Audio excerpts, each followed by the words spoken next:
Alright guys, we're going to continue on with the Ultrasonic Level Sensor Lab. So previously we did the PID and we're using the LV ProSim program on our computer.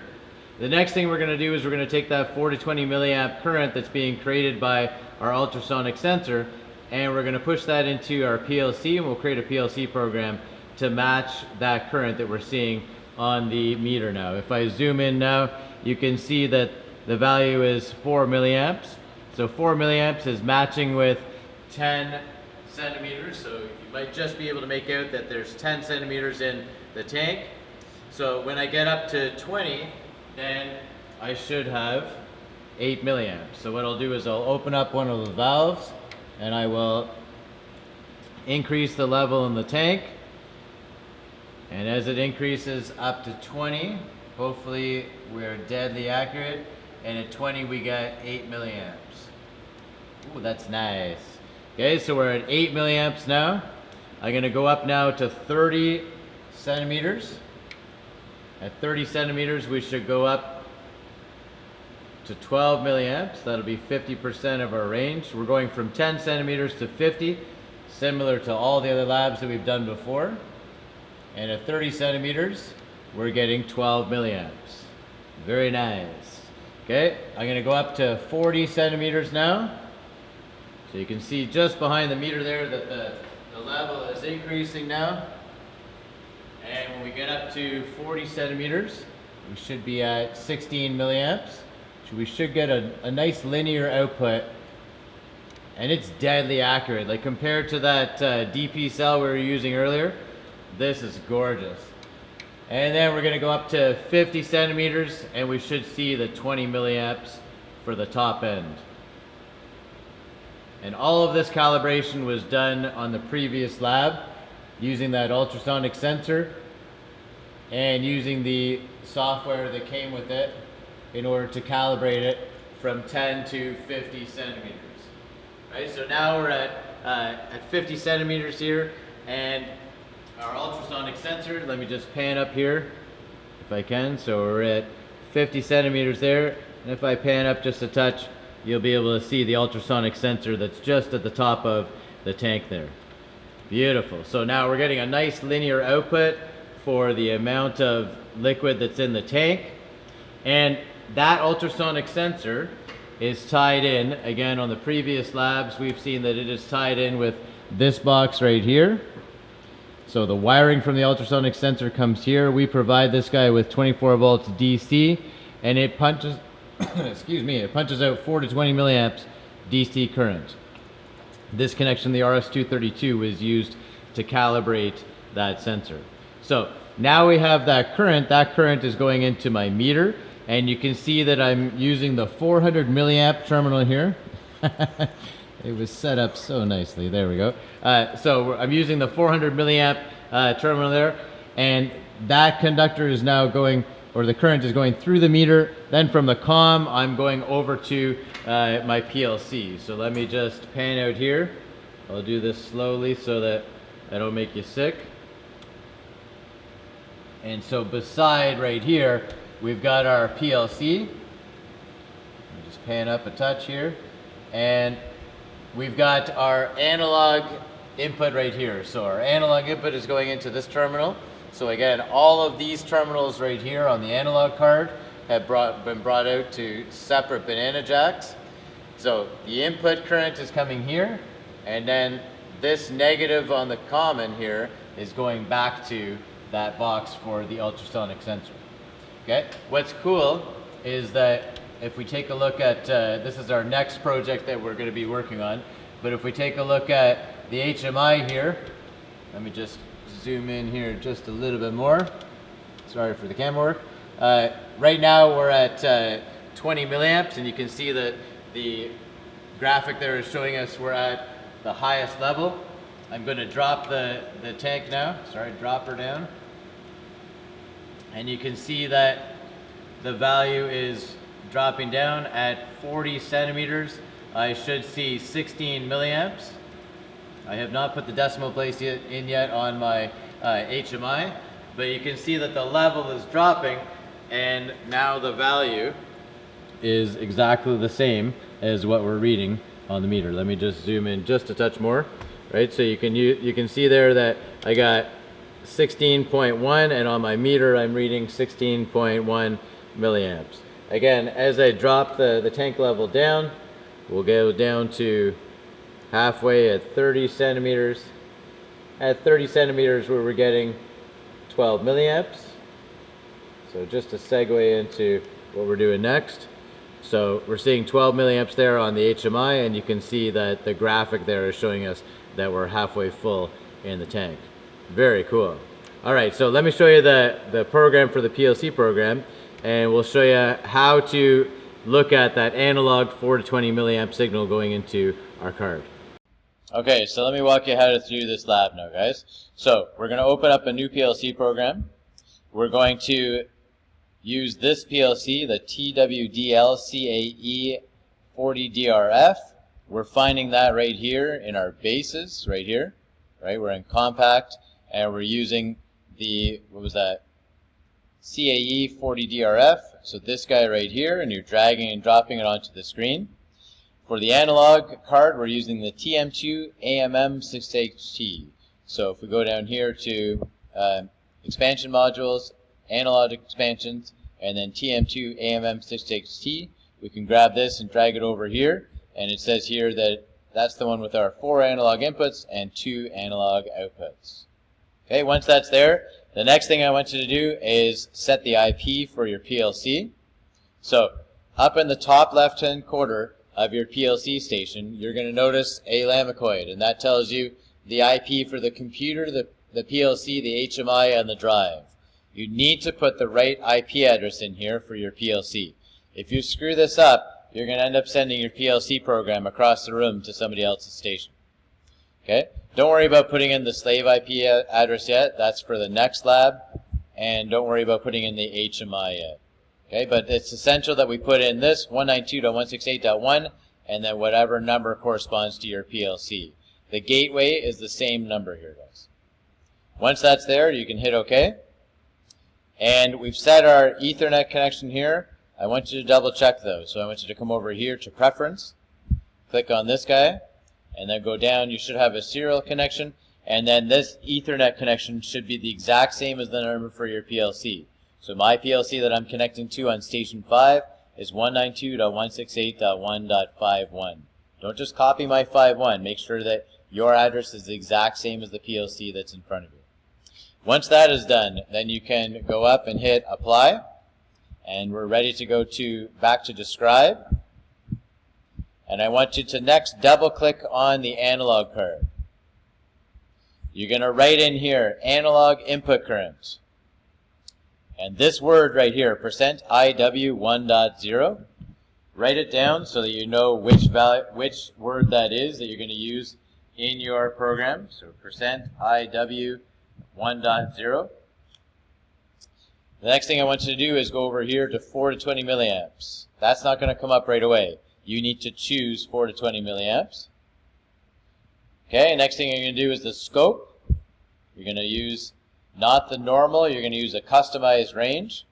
Normally we would be interested in using as many digits as possible, but we're going to use some values that are going to mimic our current. So we've gone from 400 to 2000. Which corresponds to our 4 to 20 milliamp current going in. Okay, once everything's in there, guys, where you have this word, you've named it analog input current, you've chosen 4 to 20 milliamps, customized range going from 4 to 2000, hit Apply, and we're ready to rock and roll. We're now going to go over to Program. So this is your program that you're going to put in there. We're going to have 4 different ranges, and different outputs are going to turn on based on those ranges of values of current. So this first line right here is going to look at between 4 and 8 milliamps. Anywhere between 4 and 8 milliamps, right? So between 0 and 25% of your range of level in the tank, you're going to have the first light on. The way that you're doing that is you're looking at that word, and you're saying if it's greater than or equal to 400, which corresponds to your 4 milliamps, and if it's less than 800, which is less than 8 milliamps, then turn on your first output. The second line here says that we're going to look at between 8 and 12. So again, greater than or equal to 8. less than 1200, turn on the second light. Okay, between our 50% and our 75, between 12 and 16 milliamps, we're going to turn on our third light. And between 75% and 100, between 16 milliamps and 20 milliamps, we're going to turn on our final light at Q03. Okay, so we're doing Q0, Q1, Q2, and then Q3 for our outputs. Okay, our last one here is greater than or equal to 1600 or 16 milliamps and less than 2000, or in our case, 20 milliamps. Okay, the way that you're putting those into the program, let me just grab another rung, is you're dropping a rung in, and you're using this instruction right here, the compare. You're going to grab this, drop it down until you see green, and let her go. And in this first row here, you're going to type in that word. So %IW, and it was 1.0, right? And say, I don't know, let's pick another range. Like, if as long as it's above 500, then let's turn something on. I'm going to hit enter. Now you'll notice right away that this value and this value are not the same. This number is going to change as soon as I put an output. But it seems like there's an issue. There's no issue right now. But the issue seems like we have grabbed the wrong word, because this has the symbol, but this does not. So watch what happens now when I put an output on this rung, because this was driving me crazy. I kept thinking I had put the wrong word in there. Once I put an output there, and let's see, my next sequential one would be Q0.4. As soon as I do that, look what happened to this compare statement. It went from IW1.0 to IW0.1.0. Still fine, it's still the same word, but now the symbol has come in saying that's our analog input, saying that as long as our analog input is greater than 500, then turn on this final light here. Okay, so that's all we're doing. You're using the compare, you're bringing it down, but again, you're going to have to put in your output before all this information becomes apparent for some reason. Okay, let me get rid of that rung because we're not interested in that. So stop the video here or take a look at your lab. You have the exact same thing in front of you, and you're going to build up this program. Once you've done all this, and again, once you've done one, you can copy and paste onto each of the subsequent lines. Then I want you to go over here and analyze the program. If this is the only thing that comes up, no start in the run was selected, then you are good to go. Okay, the next thing we're going to do, let's try and minimize this. So now that your program's in there, we're going to go to debug. You're making sure one more time that that IP address matches with your PLC. You're going to establish communication. PC to the controller, looks good. There's most likely a program there, Ted's program, that we're going to replace when we're done. Takes a little bit of time to go in. If it's already the same program, this happens instantly. Excellent. Then it should bump you back to your program window here. And the last thing we need to do in order to talk to the PLC is to hit this value right here. So we're going to run this guy. We're waiting for this green light to turn on. Beautiful. Looks good. Okay. Now, what we'll do is I'm now at 10 centimeters or at 4 milliamps. Let me turn on my camera here now, and we'll follow through. So give me 2 seconds just to set up my camera. We'll do a picture-in-picture now. Okay, guys, so now you can see that on the meter I'm reading 3.97 milliamps. Okay, and you can see here on the PLC that I'm reading 400 here. Okay, as I increase the level, now let's do one more thing. Let's add in an animation table. So let's go to here to Manage Animation Table. Let's create a new table. And all we want to do is we want to look at that word that's coming in from our analog signal. So we're creating a new table. We're going back here to animate the program. Okay, there's still nothing coming in, so what I want you to do is just grab anything here. So grab this rung or the next rung, and you're going to use this guy right here. Copy the rung objects into the animation table.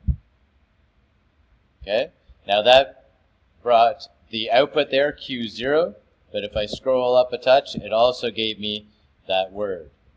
Okay, so I'm going to increase this guy up again, and we can do the same thing all the way through. We can grab each of our different outputs here. So obviously it's looking at each rung, it's saying, all right, it's the same word on every rung there, but it's grabbing Q0 through Q3. So cool way that you can quickly add values into your animation table. I'm just really interested in this analog input here, and right now I'm reading 3.97 milliamps, and I'm reading 400 on my input to the PLC. Now that 400 is on the first range here, between 4 to 8 milliamps. So right now my first light is on. I'm going to turn on the pump here, and we're going to open up our fill valve here, and we're going to slowly increase the level in the tank, and you can see that the current is increasing, and we'll stop at just shy of 20 centimeters there. All right, so we're at 7.7. Our first light is still on, and look at that. The meter is reading 7.78 milliamps, and this value right here, look at this, 778, and we can see on our table as well the value that's coming in. So this value right here is mimicking exactly the value that's on our milliamp current reading. That's awesome. I love this. So the next thing we're going to do is we're going to go above 8. So at 20 centimeters, we're going to hit 8 milliamps. Boom, there's 8 milliamps, and you can see that the second light has turned on. We're now at 8.05, mimicking exactly with this value right here. Right, so I'll do the picture-in-picture, and I'll put the actual meter right here. But you can see that those two values are exactly the same. Okay, I'm going to increase now up to 30. The second light stays on until we get to 12 milliamps. You'll see that the two values, the value on the meter and the value on the PLC, are exactly the same. We're at 11.79. We're now going to go to 12 milliamps, 11.99. There we go. It's actually, look at that. It's actually going back and forth there as it hovers on that level. So let's go above, and our third light is on there. We're now at 12.1918 milliamps, and this is awesome. The current and the PLC are seeing the same thing, and we're having different outputs turning on at different levels. Okay, we're going up to 40 centimeters now. 40 centimeters corresponds to 75% of our range. 75% of our range ends up being 16 milliamps. Again, we'll stop just shy. The third light is still on. 15.87 on the meter, 15.88 on the PLC. Gorgeous. We'll go above 40 centimeters, and the fourth light will turn on. Ah, yes. Okay, and then from there all the way up to 50 centimeters. At 50 centimeters, we should see 20 milliamps. And the PLC is actually in time with the meter. There doesn't seem to be a lag there in the timing there. So there's our 20 milliamps, matching exactly. Now, the reason why that fourth light has turned off is that I may be just above the 20 milliamps, and I don't have anything in my PLC program to look above. Actually, this value right here, right? Maybe we'll change this, see if we can change this on the fly. So as long as this is greater than or equal to 2000, so we'll hit enter. This red says that the PLC doesn't see it, so we'll go up here and validate and transfer. Hopefully this works. Beautiful. Okay, so now let's go up to the 50 mark. Right, we're at 20 now. Ah, yes. Now our light still stays on at 20 milliamps, because at 19.99, right, once it gets to 20, without that equal sign, the light had turned off. So we just changed that on the fly, and our fourth light is on. Okay, just for giggles, we'll take a look at the level going down, and we'll see the lights sequentially turn off. So we're going down to 40 centimeters. Once we go below 40, then the light will turn off. Third light will turn on. Beautiful. Going down to 30 now.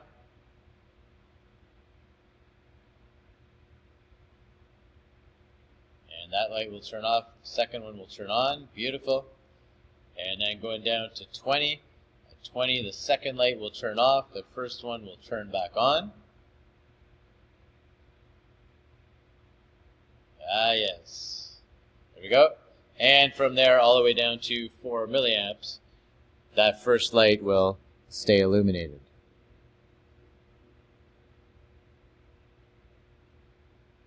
Beautiful.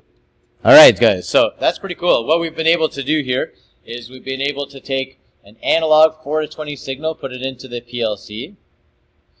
We've then been able to address it and use a compare statement so that at different levels we're turning on different outputs.